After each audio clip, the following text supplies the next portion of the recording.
Baik, Assalamualaikum warahmatullahi wabarakatuh. Ya, alhamdulillahirrabbilalamin, kita bertemu untuk materi yang kedua, yaitu media audio atau wasailus sam'iyah.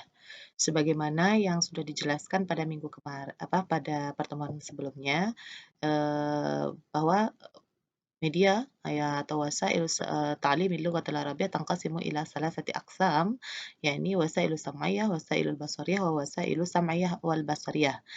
Nah, والآن نحن سنبحث من وسائل السمعية وتعريف من هذه الوسائل شرحت في الفيديو قبله ya min qabl. Jadi di sini untuk kategori definisi itu sudah dijelaskan pada video sebelumnya yaitu allati ta'tabidu ala hasati sam'i wa tahmilu rumuzan sautiyah wa tattasilu ila al-mukh an tariqil uzun. Jadi memang kategori audio ini memang indera pendengaran itu yang menjadi stressingnya. Jadi perlu dipasang telinga yang cukup bagus untuk kategori media ini ya. Tapi insya Allah bahwa dengan media ini sangat bagus untuk melatih kemahiran menyimak ya, sangat-sangat bagus sekali. Walaupun untuk kemahiran-kemahiran yang lain ini juga sangat bisa dipakai ya, baik untuk yang di madrasah materinya ataupun yang di pondok pesantren. Dan di sini sebagaimana ungkapan Confucius bahwasanya what I hear I forget, what I see I remember, what I do I understand atau ma sami'tu nasitu, apa yang aku dengar aku lupa gitu ya. Ma nazartu dzakartu au hafaztu. Apa yang saya lihat, saya ingat dan saya hafal.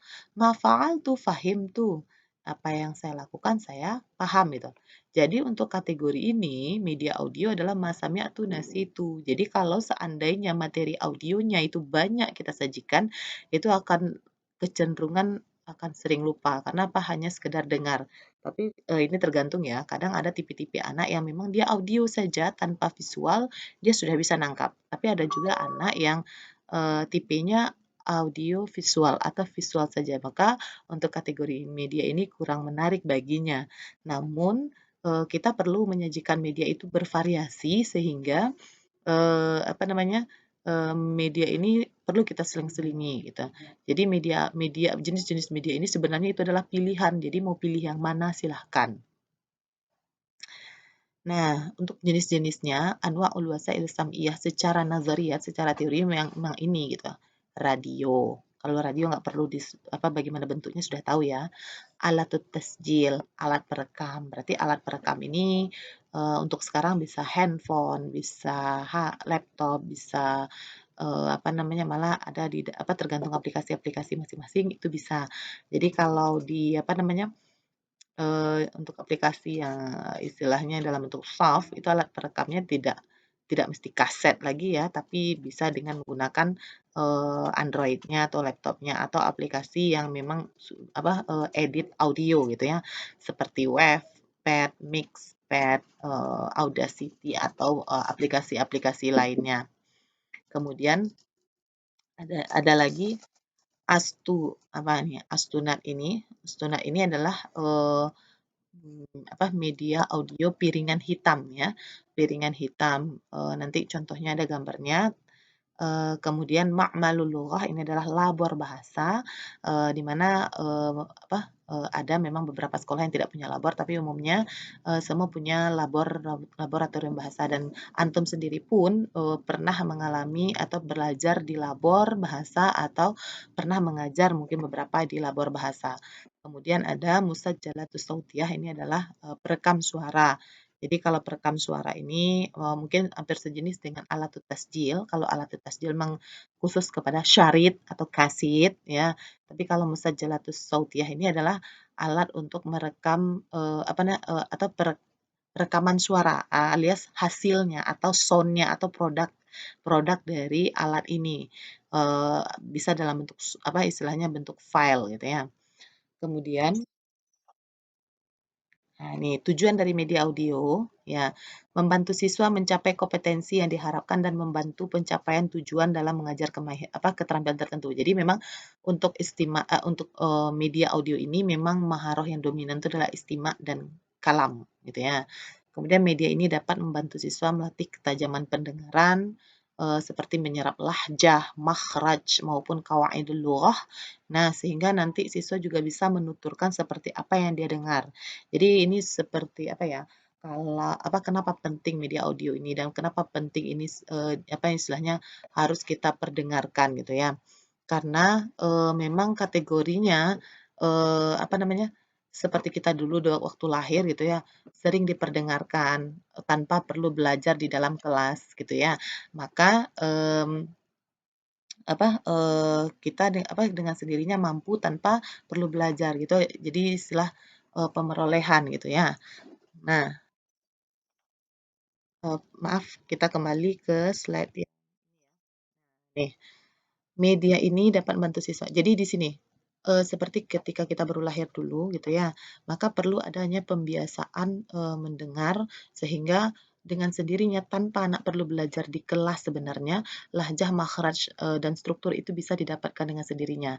Namun kan, apa namanya, kalau untuk bahasa kedua, ketiga itu memang perlu proses pembelajaran. Makanya teori ini, atau media ini, apa namanya, ini mengadopsi kepada teori pemerolehan bahasa, anak sewaktu dia menerima bahasa pertamanya. Makanya, perlu audio ini supaya adanya pembiasaan pendengaran sehingga anak tidak kaku mendengarkan bahasa kedua, bahasa ketiga, atau bahasa berikutnya. Jadi dalam kategori ini adalah bahasa Arab. Kemudian media ini dapat membantu siswa untuk, membiasakan pendengaran tadi ya. Kemudian membantu guru-guru bahasa Arab dalam memilih dan memanfaatkan media dalam PAIKM bahasa Arab. PAIKM ini adalah pembelajaran aktif, inovatif, kreatif, efektif, dan menyenangkan. Jadi dengan adanya media-media yang beragam itu bisa membantu guru untuk lebih kreatif lagi dalam menyajikan materi pelajaran dengan menggunakan alat gitu. Kemudian membantu guru bahasa Arab untuk menerapkan pembelajaran yang menyenangkan sehingga anak-anak tidak takut dan bosan terhadap pembelajaran bahasa Arab. Jadi supaya, apa namanya, pembelajaran itu tidak hanya sekedar, ditulis di papan tulis kemudian dicatat ke buku selesai gitu.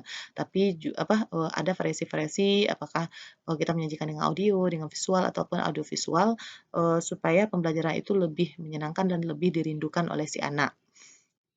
Karena memang kategori psikologi anak sekarang itu, dengan dunia yang sudah berbasis teknologi sekarang, memang anak lebih suka yang praktis, lebih suka yang menarik, yang menghibur, nah lebih suka yang berwarna.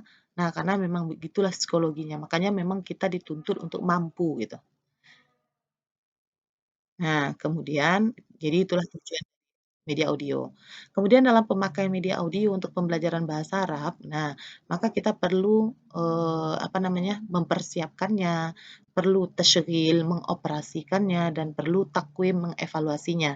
Jadi memang di sini, nah sesuai dengan kategori yang, pada laporan kategori 2, kategori 3 gitu ya, bahwa ada tahap persiapan, ada tahap pengoperasian, ada tahap, evaluasi atau penilaian, yaitu seperti belangko terhadap, terhadap media. Nah, maka, 3 hal ini perlu dalam, apa namanya, dalam pemakaian media mau audio nanti visual ataupun audiovisual harus ada ini. Nah, makanya dalam laporan di kategori 3 pun harus ada ini gitu ya. Karena memang inilah proses, bagaimana media kita itu kita, desain, misalnya kita persiapkan, kita desain, kita gunakan sampai kita, apa namanya, evaluasi dan kita revisi sehingga untuk pembelajaran berikutnya itu akan medianya lebih bagus lagi dan lebih, apa namanya, lebih menarik dan lebih, benar atau sahih lagi gitu. Nah, sekarang kita lihat untuk tahap persiapan. Nah, ini adalah untuk tahap persiapan yang ini nih ya. Pertama, kalau untuk kategori audio ya, kita lihat dulu media interaktif, petunjuk pemanfaatan, lembar kerja. Perlu, karena apa? Karena yang diaudiokan itu kan tidak hanya mendengar teks, mendengar kalimat atau kosakata, tapi juga ada tadrib, makanya nanti ada lembar kerja. Kemudian menyusun jadwal. Apabila memang ini audionya kita gunakan di labor contohnya, kita harus punya jadwal atau, kita misalnya menggunakan tab namun kita berganti dengan guru lain, kita harus punya jadwal. Nah, kemudian kita periksa alat yang disajikan, bahan belajar dan sarana penunjang. Kita periksa apakah alat ini sudah layak, kemudian apakah bahan yang akan disajikan itu sudah ada, kemudian ada enggak sarana penunjang seperti kabel, colokan, kemudian apakah, nanti kita misalnya kalau lampu mati kita pakai apa, misalnya, dengan laptop dan speaker mau kita gunakan baterai, kita harus harus teliti itu. Kemudian kita pelajari, nih berikutnya pelajari isi program. Kalau isi program otomatis apa yang akan kita tampilkan atau kita operasikan nanti di kelas, kita harus pelajari isinya. Kalau seandainya kita nggak paham itu susah itu. Nah, kemudian kita atur ruangan tempat duduk siswa dan peralatan kapan perlu seperti itu kita setting gitu. Kadang ada yang tidak perlu mengatur karena dengan sendirinya sudah teratur. Tapi kalau seandainya kita ingin membuat kelompok-kelompok atau posisi tempatnya itu misalnya di labor itu dengan sendirinya sudah teratur. Kemudian minta siswa siapkan alatnya apabila memang kita membutuhkan bantuan siswa.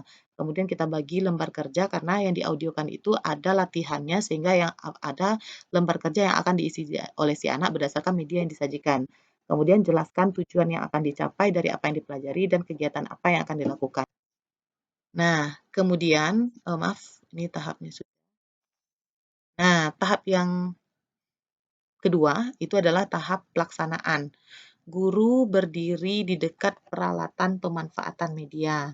Jadi harus, apa namanya, guru, ketika media itu sudah, kita bawa ke kelas lagi nih ya prosesnya, maka guru harus, berada dekat media. Kemudian putar audionya dan atur volumenya.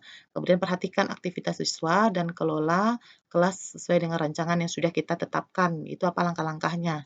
Nah, kemudian, tolong hentikan audio dan beri kesempatan siswa untuk bertanya. Jadi kapan perlu audio itu diputar 2 kali, 3 kali tergantung kemampuan siswa kita gitu. Dan, sampai sebagian besar atau lebih dari, 50% atau 60% siswa itu sudah bisa mengikutinya. Baru kita, apa namanya, lanjut untuk yang berikutnya. Kemudian bila perlu putar ulang di mana yang masih kurang jelas. Kemudian pusatkan kembali perhatian siswa di tengah pemutaran, media, di sini.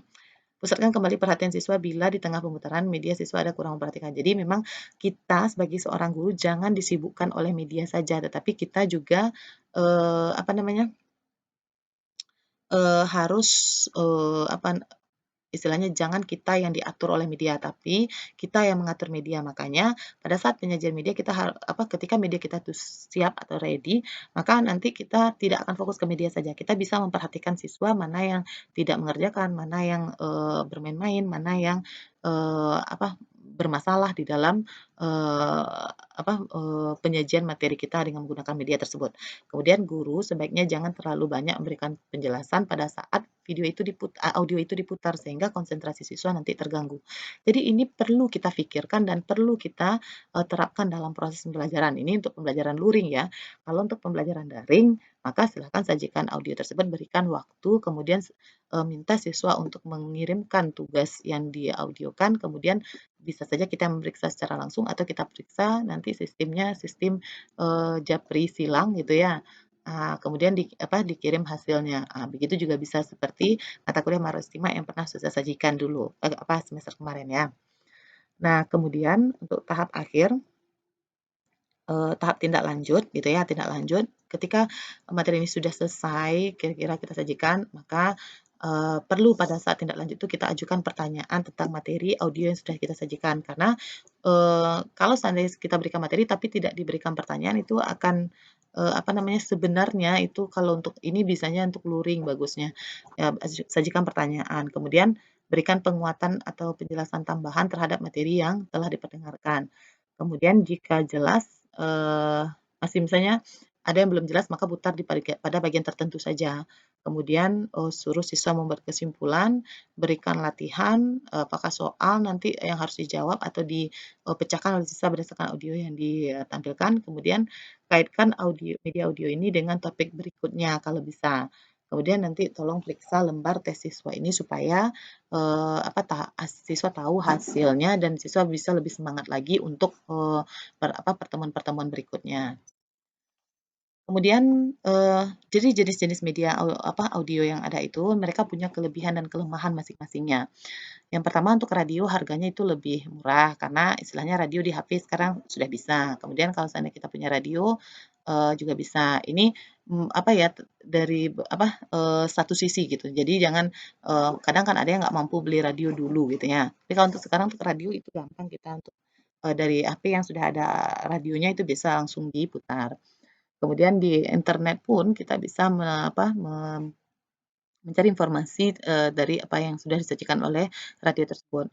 Kemudian dapat dipindahkan. karena bisa kita gunakan di mana pun. Dapat mengembangkan imajinasi, karena, siswa di sana tidak hanya mendengar berita, tapi juga ada, tausiah, ada apa, musik dan segala macamnya. Kemudian merangsang partisipasi aktif, perhatian, pengalaman luar kelas dan menjangkau secara luas tanpa dibatasi ruang dan waktu. Karena memang kategorinya, materinya cukup luas di dalam, radio tersebut. Namun, ini untuk kategori bahasa Arab cukup banyak kelemahannya, yaitu komunikasi cuma satu arah, tidak bisa dilihat, tidak bisa diulang. Pengaturan jadwal pelajaran dengan jadwal radio itu kurang tepat dan malah, untuk kategori bahasa Arab itu untuk jadwal-jadwal bahasa Arab itu kadang cuma satu kali dalam seminggu di radio, itu pun waktunya cuma 2 jam dan temanya itu, bukan tema-tema pelajaran tapi tema bebas gitu. Kemudian, konsentrasi individu mendengarkan sangat terbatas sehingga tidak mungkin mengkomunikasikan yang banyak karena kalau ingin bertanya itu cuma bisa satu kali karena dibatasi waktu. Kemudian, eee, siswa kategorinya di sini karena mendengarkan di mana pun, sehingga, siswa itu, kadang terpecah konsentrasi dengan kegiatan-kegiatan yang lain gitu. Jadi cukup banyak kekurangan radio sehingga radio masih kurang efektif untuk kita pembelajaran bahasa Arab. Kemudian alat perekam atau pita magnetik yang seperti kaset gitu ya. Kelebihannya dengan menggunakan alat perekam ini guru bisa mempersiapkan materi dulu gitu ya, karena kita rekam dulu di kaset. Kalau dulu masa-masa ustazah masih bisa hasil rekaman itu disimpan di CD, kemudian CD itu diputar atau di-copy ke kaset. Kemudian guru dapat memutar kembali karena bisa, berkali-kali menggunakannya. Kemudian pita rekaman dapat digunakan sesuai jadwal karena memang itu, bisa kita gunakan kapan pun. Alat perekam sangat efisien untuk mengajarkan bahasa Arab dan dapat digunakan di labor karena kaset ini bisa kita gunakan di labor. Nah, namun alat perekam seperti ini untuk saat sekarang ini, kalau kekurangannya sini daya jangkaunya terbatas di tempat program yang disajikan. Karena hanya program yang disajikan saja. Kemudian biaya pengadaannya relatif mahal, dulu ya, dulu. Cuma untuk kategori sekarang ini, untuk alat perekam ini tidak lagi kita gunakan karena apa? Karena merekam sekarang, penyimpanannya itu dalam bentuk soft copy saja gitu ya. Di laptop bisa, di flash disk bisa, di HP, file HP-nya bisa, bisa semuanya. Jadi untuk kategori, alat perekamnya berupa kaset memang kita sudah, kurang terpakai lagi. Kemudian piringan hitam. Kalau piringan hitam merekam satu program dapat diputar kembali sama dengan kaset. Guru bisa mempersiapkan materi terlebih dahulu. Namun piringan hitam ini tidak terpakai lagi sekarang gitu, karena perekamannya itu tidak bisa dilakukan sendiri karena harus ada, perusahaan rekaman, rekaman pada PH tidak dapat dihapus dan tidak dapat diganti itu. Namun piringan hitam itu memang untuk pembelajaran tidak tidak terpakai. Nah, laboratorium bahasa sampai sekarang itu masih terpakai karena bisa melatih, audio visual pun bisa ya. Kemudian siswa dapat, duduk konsentrasi dengan kursi sendiri, ada headphone-nya gitu ya. Kemudian siswa dapat dengan segera memperbaiki kesalahan bahasanya karena langsung di-cross check oleh gurunya dengan tombol yang untuk mengaktifkan suara siswanya yang di mana yang salah atau ke mana siswa mau bertanya. Tapi, labor ini masih pertama biaya bagi, sekolah yang tidak punya labor. Kemudian adanya lost control of teacher. Jadi ya kehilangan kontrol dikarenakan memang siswa kadang tidak terkontrol oleh guru karena kan tidak semua alat, headphone itu atau alat, kontrol dari guru ke siswa itu baik semua, banyak juga masalahnya gitu. Kemudian masih banyak tambah satu lagi, kekurangan guru yang mampu untuk mengoperasikan, alat-alat yang ada pada laboratorium bahasa. Nah itu dia. Nah, kemudian ada tape recorder. Kalau tape recorder mungkin masih bisa dipakai sih. Nah, yaitu pengoperasian lebih mudah, harga lebih, terjangkau, siswa masih termotivasi lah ya.